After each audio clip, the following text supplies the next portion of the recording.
Bonjour à tous. J'ai le plaisir et l'honneur aussi de vous introduire à la présentation de Mathilde Queiroz, qui est anesthésiste à Lyon, en pédiatrie, qui nous parle des blocs en pédiatrie. Merci, merci à tous, merci au comité d'organisation des AEA, que je retrouve chaque année avec grand plaisir, de me permettre de parler de pédiatrie et d'anesthésie loco-régionale en pédiatrie. Alors, la question, c'était en orthopédie pédiatrique, quel bloc, quelles indications? Alors, je ne vais pas vous faire une listing de la chirurgie et des blocs, et je voulais plutôt vous amener à une réflexion, à vous poser en fait certaines questions quand on fait de l'orthopédie pédiatrique. Alors déjà, la question, c'est que vous faites beaucoup d'ALR en orthopédie. Alors je ne sais pas, vous pouvez aussi lever la main pendant que je vous parle de cette diapo, parce que finalement, quand on prend les grandes études sur l'ALR en pédiatrie, et notamment cette étude-là sur... hop, pas de pointeur, sur 100 000, donc c'est les databases américaines, donc plus de 100 000 blocs en pédiatrie, vraiment que de la pédiatrie. Vous voyez que finalement, en ALR des membres, que ce soit membres sup ou membres inférieurs, aux États-Unis, en France ou en Europe, on n'en fait pas tant que ça. Ce n'est pas les blocs les principaux. Vous voyez, 20% pour les membres inférieurs, autour de 6% pour les membres supérieurs. Donc, on n'en fait pas tant que ça. Est-ce qu'il va falloir en faire? C'est la question. Donc à chaque fois que vous prenez en charge un enfant pour de la chirurgie orthopédique, il va falloir quand même se poser quelques petites questions. Et je pense que déjà, il faut distinguer deux situations. Les chirurgies programmées et les chirurgies urgentes. Après, il faut se poser la question de pourquoi doit-on faire de l'ALR ou ne doit-on pas faire de l'ALR? Est-ce que c'est pour l'analgésie péropératoire, mais aussi surtout post-opératoire? Est-ce qu'il va y avoir des chirurgies ou des situations à risque de complications? Est-ce que finalement, on va vouloir pratiquer l'anesthésie loco-régionale pour peut-être éviter une anesthésie générale? Doit-on faire à ce moment-là de l'ALR? Après, si on se dit, OK, il faut qu'on fasse de l'ALR, il faut pratiquer de l'ALR en chirurgie orthopédique pédiatrique, est-ce que cette ALR, on va le faire sous anesthésie générale ou finalement on va faire une ALR vigile? Donc tout ça, il faut quand même à chaque fois se poser des questions. Alors en fait, pour les chirurgies programmées, je pense que la réponse va être très très simple. L'ALR permet la récupération plus accélérée, c'est vraiment de la RAC. Grâce à l'anesthésie loco-régionale en pédiatrie, mais comme chez l'adulte, c'est la première étape de ces fameuses stratégies DOFA ou DORA, DOLA. Donc faites de l'ALR, ça marche très bien en anesthésie pédiatrique. Il y a beaucoup de données dans la littérature. Donc vraiment pour la chirurgie programmée, il ne faut pas se poser des questions. Faites de l'anesthésie loco-régionale pour tout ce qui est chirurgie pédiatrique, orthopédique, programmée. Chirurgie urgente, c'est déjà une autre situation avec quand même d'autres questions à se poser.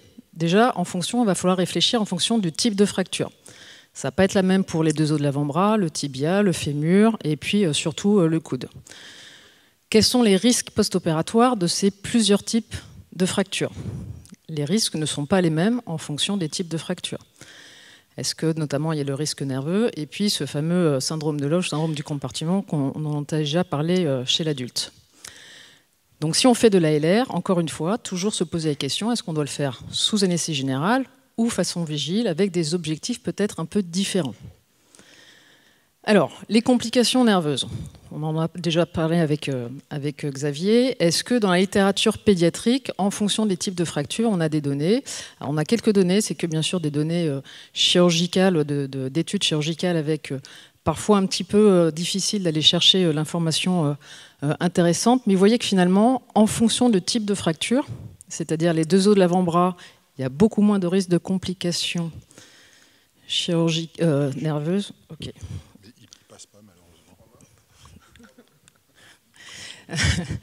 Il y a plus de risques de complications nerveuses pour les fractures supracondyliennes, donc c'est les fractures du coude, que par exemple pour les fractures des deux os de l'avant-bras. Donc ça, il faut déjà avoir la tête de faire ce distinguo entre ces deux types de fractures. Et vous voyez qu'il y a aussi un petit problème, la troisième main, sur l'évaluation et est-ce qu'il y a un déficit finalement préopératoire ou post-opératoire. Et ça, la dernière étude est assez intéressante parce que les chirurgiens se sont intéressés à l'évaluation préopératoire des enfants. Et je pense que vous savez tous, que ce soit pour l'anesthésie, aussi pour la chirurgie, quand on leur demande d'ouvrir la bouche, Voilà, il vous tire la langue, donc pour évaluer le mal-empathie, c'est compliqué. Pour évaluer le risque nerveux, en tout cas l'atteinte nerveuse post-fracture, c'est aussi compliqué. Et donc la grande majorité des patients pédiatriques ne sont pas correctement évalués avec une évaluation précise sur les différents nerfs. Donc en fait, on n'arrive pas à les évaluer. Et donc finalement, cette incidence de complications nerveuses, elle est compliquée à définir avec des incidences très hétérogènes dans la littérature. Et donc, il faut quand même se poser la question, parce que bien sûr, il y a la complication nerveuse du fait du traumatisme, mais aussi du fait de la chirurgie, quand on met notamment du matériel.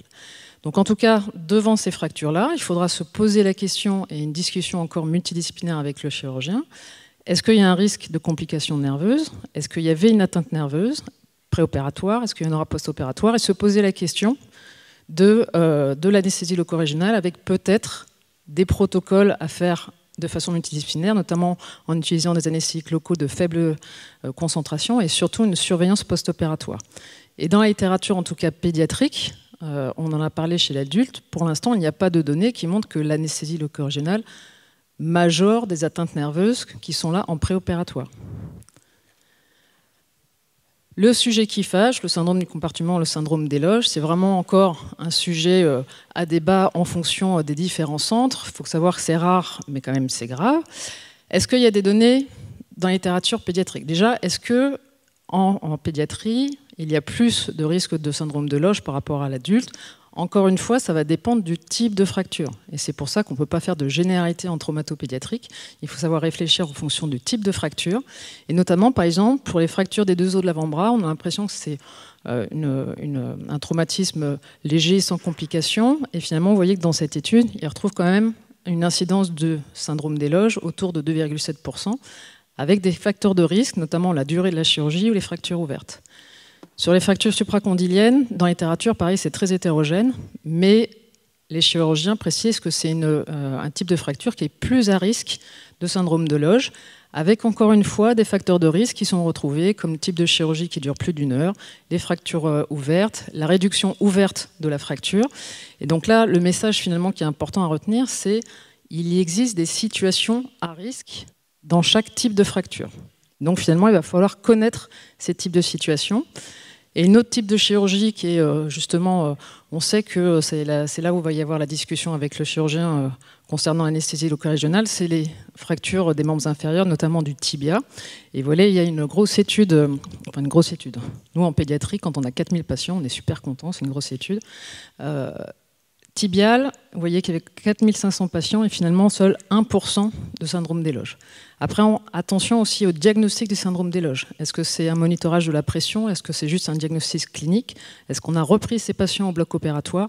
Il faut bien faire attention quand on lit les articles sur la définition de ce syndrome des loges. Et vous voyez que dans cette étude, ils ont retrouvé encore une fois un certain nombre de facteurs de risque qu'il faut prendre en compte quand on prend en charge justement des enfants avec une fracture du tibia. Alors, l'anesthésie loco-régionale, Xavier vous en a parlé, en pédiatrie, quelques cas, que ça soit dans un sens ou dans un autre, c'est-à-dire, oui, le syndrome de loge a été masqué par l'ALR. C'est seulement des cas cliniques rapportés, toutes dans la littérature chirurgicale. Et encore une fois, on vous l'a dit encore ce matin, mais je le redis, quand vous lisez un abstract, ne lisez pas que la conclusion, il faut aller détailler le cas clinique, parce que je peux vous garantir que certains cas cliniques décrits par les chirurgiens, on se demande où est la corrélation entre le syndrome des loges et l'anesthésie loco-régionale. Et bien sûr, il y a quand même aussi pas mal de séries qui montrent que le syndrome de loge n'a pas été masqué par l'anesthésie loco-régionale. Et là, il y a une petite revue de la littérature sur la péridurale et la chirurgie des membres inférieurs qui montre qu'en fait, que l'anesthésie loco-régionale ne masque pas le syndrome de loge, ne retarde pas le diagnostic. Et là, l'ESRA et l'ASRA se sont positionnés en pédiatrie. Vous voyez, ils ont dit « Il n'y a pas de preuve convaincante que l'anesthésie loco-régionale masque et retarde un syndrome de loge, et donc qu'il n'y a pas de contre-indication à l'anesthésie loco-régionale dans les situations à risque de syndrome de loge. Donc faites de l'ALR avec, bien sûr, le principal, c'est de connaître ces situations à risque, donc de les évaluer, pardon, De proposer un protocole, comme ça c'est le protocole Ezra-Azra qui propose, avec éventuellement peut-être diminuer les concentrations, se poser la question du volume, notamment pour le nerf sciatique, et en tout cas se poser la question de faire des protocoles multidisciplinaires en communiquant avec les chirurgiens, qu'il faut surveiller toutes les situations à risque, ça c'est très important, donc il faut aussi former le personnel paramédical. Et puis en cas de forte suspicion, bien sûr il faut monitorer, ça c'est très important.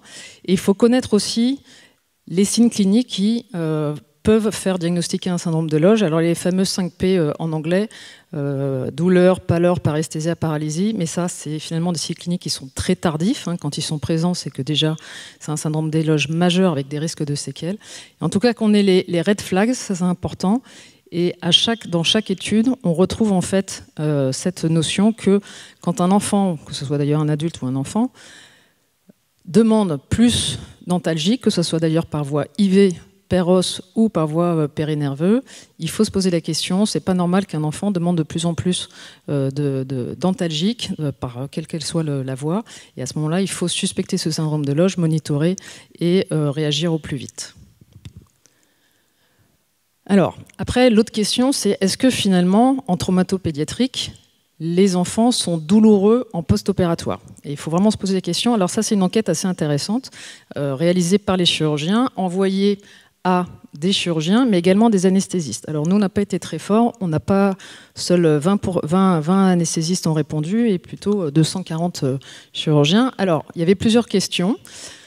J'ai juste parlé des questions assez intéressantes. C'est est-ce que vous pensez que la douleur nécessite de l'ALR? Les orthopédistes, 80, pensent que non. Les anesthésistes, seulement 10%. Est-ce que finalement, avec des antalgiques, soit IV, soit péros, ça suffit? Les chirurgiens, à 73%, pensent que oui. Les anesthésistes, seulement 20% pensent que c'est suffisant. Est-ce qu'on est concerné par le risque nerveux masqué par l'ALR? 64% des chirurgiens sont concernés, un seul anesthésiste était concerné. Est-ce qu'on est concerné par l'examen neurologique préopératoire? La majorité, enfin la moitié des chirurgiens, oui. Aucun anesthésiste n'était concerné par l'examen neurologique préopératoire. Il va falloir qu'on se mette un petit peu à examiner nos enfants, notamment sur le plan neurologique. Risque nerveux par l'ALR, plus de chirurgiens qui étaient concernés. Et finalement, est-ce qu'il y avait des chirurgiens dans leur institution qui sont opposés à l'ALR? Finalement, vous voyez que 70% des anesthésistes avaient des chirurgiens qui étaient opposés à l'ALR. Donc ça, encore une fois, il va falloir discuter avec nos chirurgiens. Alors, est-ce que ces fractures sont vraiment douloureuses? Il y a plusieurs études, alors qui ne sont que des études notamment chirurgicales, qui montrent quand même qu'en post-opératoire, à partir du moment où on fait une analgésie multimodale, notamment avec les anti-inflammatoires, les scores de douleur en post-opératoire sont vraiment très faibles, avec une très faible incidence de nécessité d'opioïdes. Donc, ces chirurgies, une fois que ces enfants sont soit stabilisés par ostéosynthèse ou par réduction, en tout cas qui sont immobilisés, ces enfants sont très peu douloureux en post-opératoire. Et donc, il faudra se poser la question de la place de l'ALR. Malheureusement, il n'y a pas beaucoup d'études, de belles études randomisées, etc., AG versus ALR. Il y a juste cette étude qui montre qu'une anesthésie générale avec une ALR permet de diminuer les scores en salle de réveil et diminuer les pics douloureux, sachant que, encore une fois, on peut se poser la question de la relevance, la pertinence clinique, puisque vous voyez, ça c'est le score FLAC, 2 versus 2,5. On peut se poser il y a une différence sur le plan statistique. Sur le plan clinique, on peut se poser la question de la relevance. Cet ALR, doit-on le faire sous anesthésie générale ou sous anesthésie loco-régionale, si vous avez décidé de faire une ALR? Les différentes recommandations françaises, européennes, américaines recommandent de pratiquer l'ALR sous anesthésie générale pour différentes raisons. Et la grande étude américaine avec les 100 000 blocs retrouve même une incidence des complications plus importante en faisant une ALR vigile par rapport à une ALR sous anesthésie générale en pédiatrie. Après, on peut se poser la question que est-ce qu'un enfant sous anesthésie générale, un enfant de 3 ans, forcément, on ne va pas retrouver les signes de toxicité systémique ou en tout cas d'atteinte nerveuse. Donc la méthodologie peut poser question, mais en tout cas, c'est les résultats. Ce qui fait qu'en pédiatrie, c'est vrai qu'on a tendance à réaliser une anesthésie loco-régionale sous anesthésie générale. Et encore, je pense que ça dépend de là où vous travaillez. Ça peut être dans la discussion. Alors, est-ce qu'on peut faire quand même de la LR vigile? Bien sûr que oui, ce n'est pas contre-indiqué. Il y a plein de choses à faire avec les enfants, la distraction, l'hypnose, ça marche très très bien. Là, c'est une photo d'Olivier Maupin qui a fait, d'ailleurs, je vais vous montrer une petite étude locale sur l'ALR vigile chez l'enfant en traumato. Ça marche très très bien avec la tablette, hein, vous connaissez. Donc il faut utiliser tous ces moyens. Donc oui, bien sûr, on peut le faire en fonction de votre organisation, de votre expérience. Certains ont vraiment l'habitude de faire de l'ALR vigile chez l'adulte, donc sont plus à l'aise de faire de l'ALR vigile chez l'enfant et ont plus d'appréhension de les endormir. Donc c'est aussi la question qu'il faut se poser. Est-ce que je fais de l'ALR pour éviter l'anesthésie générale? En tout cas, ça marche. Les 2 petites études, sachant que c'est encore une fois rétrospective, on voit quand même que les taux de succès sont assez importants. Une petite note là ici sur l'acceptabilité du bloc. Alors ils ont interrogé les parents, ils étaient contents. Est-ce que c'est important de savoir si les parents sont contents que l'enfant accepte l'ALR vigile? Je ne sais pas. Et seulement quand même 72% des enfants étaient satisfaits. Ça veut dire 30% étaient moyennement satisfaits. Donc il faut se poser la question. Mais en tout cas, ça peut marcher. Donc là, c'est l'équipe de Marhofer en Vienne, là, le pro de l'ALR en pédiatrie, qui a fait cette étude prospective sur l'ALR qu'il appelle vigile. Donc encore une fois, allez creuser les articles, parce que en fait, quand on regarde un peu la méthodo, ils ont du midazolam par voie orale, et puis aussi un peu de Keta, et puis un peu de propofol par bolus, plus perfusion continue. Donc à un moment, c'est plus de l'ALR vigile, mais c'est de l'ALR sous anesthésie générale. Donc attention, surtout que faire une ALR vigile entre 0 et 3 ans, je ne sais pas. Je ne sais pas si c'est bien, je ne sais pas si c'est faisable, mais en tout cas, ça questionne sur leur tranche d'âge. 2% de fentanyl. Après, vous voyez que c'est pour n'importe quel type de traumato, que ce soit les membres inférieurs ou les membres supérieurs. Et pour eux, 5% d'échec. Donc voilà, donc pour eux, c'est tout à fait faisable. Et Olivier Maupin, qui, j'espère, va essayer de publier son étude, il l'a présenté en abstract à l'ASFA, justement pour la faisabilité de l'ALR vigile pour les traumatos pédiatriques. Donc ça, c'est une étude en France. Ce qu'il a montré, c'est quand même un taux de succès de 82%, sachant qu'une petite sédation était nécessaire dans 17%, et seul 1%, donc un patient, a nécessité une conversion sous anesthésie générale. Donc ça, c'est faisable. Par contre, c'est vraiment un vrai protocole. Il a fait un parcours du patient pédiatrique, que ce soit à l'arrivée aux admissions aux urgences, jusqu'en salle de réveil, pour la réalisation du bloc, pour la surveillance, et pour aussi le post-opératoire. Donc il faut protocoler tout ça, il faut encadrer cette ALR vigile. Donc finalement, si on peut, on essaye un peu de résumer toutes ces réflexions. Chirurgie programmée, il faut faire de l'ALR. Je ne vais pas rentrer dans le détail des blocs, il n'y a pas forcément de spécificité pédiatrique. Si vous connaissez votre anatomie, votre sonoanatomie, les indications, la diffusion des anesthésiques locaux, vous allez pouvoir choisir le bon bloc pour la bonne chirurgie. Et là, il n'y a pas de spécificité pédiatrique. Il faut connaître les situations à risque, il faut qu'il y ait une discussion multidisciplinaire dans ces situations à risque et avec une surveillance post-op. Après, pour les urgences, on va se poser la question, doit-on vraiment pratiquer de l'anesthésie loco-régionale?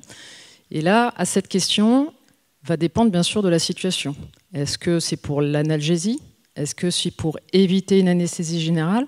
Effectivement, une anesthésie générale avec un estomac plein chez un enfant, on est peut-être moins à l'aise. À ce moment-là, bien sûr, on peut faire de l'anesthésie loco-régionale vigile. Est-ce que c'est pour l'analgésie per- et post-opératoire? En tout cas, il faut connaître les facteurs de risque des situations à risque de complications, notamment le syndrome de Loge, donc il faut les connaître. Et dans ces cas-là, il va falloir discuter avec le chirurgien, qui est vraiment une discussion multidisciplinaire, des protocoles, une discussion d'équipe, former vos équipes dans le service. Pour la surveillance, ça c'est extrêmement important. Il faut vraiment discuter avec nos amis chirurgiens, parce qu'il ne faut pas oublier, ça c'était il y a longtemps dans les BMJ, vous savez, il sort des études pour Noël toujours assez originales. Et là, dans cette étude, ils avaient montré que les chirurgiens orthopédistes avaient un QI supérieur aux anesthésistes. Donc ça nous a un petit peu interpellés, sachant qu'on a encore de l'espoir. Pourquoi? Parce que c'était seulement des hommes et qu'ils n'ont pas inclus les femmes. Donc, probablement, on a un petit peu d'espoir de relever le niveau grâce aux anesthésistes femmes. Je vous remercie.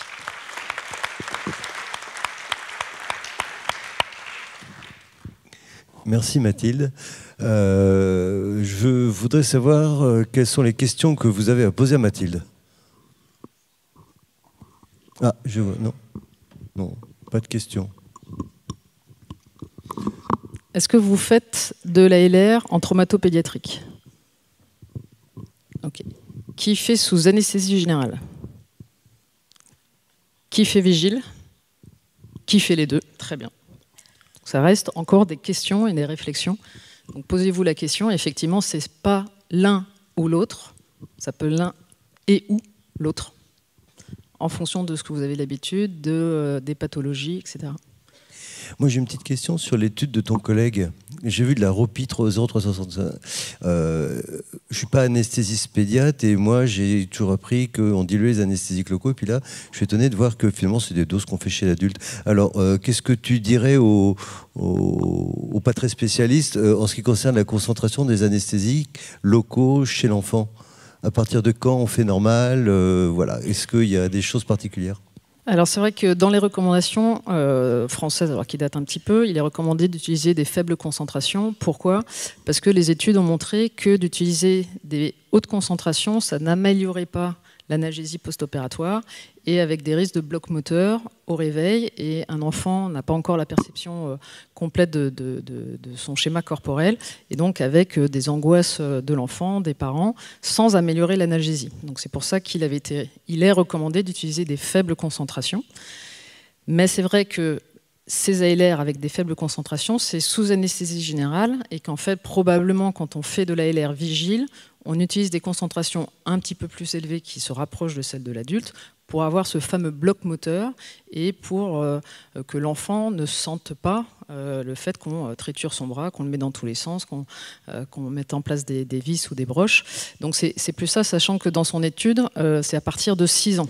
Donc ça commence à être des enfants un petit peu plus grands. Et donc il n'y a pas de données dans la littérature qui dit quand on fait une ALR vigile, il faut utiliser des plus hautes concentrations. C'est une réflexion à la fois pharmacologique et sur les hautes concentrations pour le bloc sensitif et surtout pour le bloc moteur. D'accord, donc si je veux continuer à faire des blocs analgésiques, je continue à diluer chez le petit enfant de 2-3 ans par exemple. Alors, ça dépend si tu le fais sous anesthésie générale ou pas. Alors, c'est dilué. Maintenant, il y a de la ROPI 2. On n'a pas besoin de faire plein de mélanges ou pas. Il y a de la ROPI 2, il y a la Levo 2,5, ce qui est très efficace. Ce qu'il faut avoir en tête, en fait, c'est la dose maximum qu'on peut utiliser en fonction du poids. Donc, si on a en tête cette dose maximum, après, on peut aussi ajuster la concentration. Sachant qu'à chaque fois, pour tous les blocs, on est très loin de cette dose max qui peut être toxique. Il y a une question là-haut. Oui. Oui, alors on réfléchit toujours. Donc, quand on réfléchit en volume, on s'aperçoit finalement qu'il faut plus de volume chez l'enfant que chez l'adulte. Et donc, les posologies de tous les blocs, que ce soit les blocs de la paroi abdo, les blocs périphériques, c'est en millilitres par kilo et non pas en milligrammes par kilo. Et donc, on calcule le volume, mais toujours avoir en tête en milligrammes par kilo la dose max. Et c'est là où après, on peut réfléchir sur la concentration. Mais toutes les indications, les posologies de tous les blocs en pédiatrie, c'est en millilitres par kilo. Après, sous échographie, et ça c'est pour une première fois, c'était l'échographie en ALR pédiatrique qui a montré que sous échographie, ça permettait de diminuer le volume injecté. Attention après, par contre, pour l'analgésie post-opératoire, mais bon, ça c'est un autre sujet. Je crois qu'il y a une dernière question, puis ça sera bon.